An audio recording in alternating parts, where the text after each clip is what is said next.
বাবা, এই জগতে আমার থেকে সুন্দরী আর কেউ নেই। রূপা, তাই তো তোর জন্য একটা সুন্দর রাজকুমার খুঁজছি। প্রণাম রাজামশাই।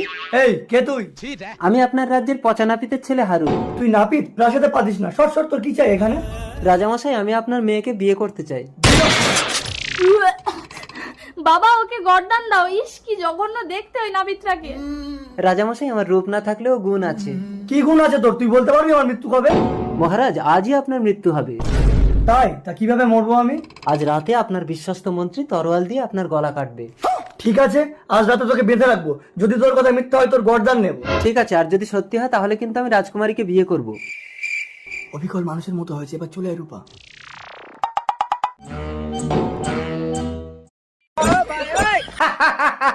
আজ থেকে আমি এই সাম্রাজ্যের রাজা। রাজামশাই, তাহলে এটা কি? আমাকে ক্ষমা করে দিন রাজামশাই। বিশ্বাসঘাতক! আজ তুমি আমার জীবন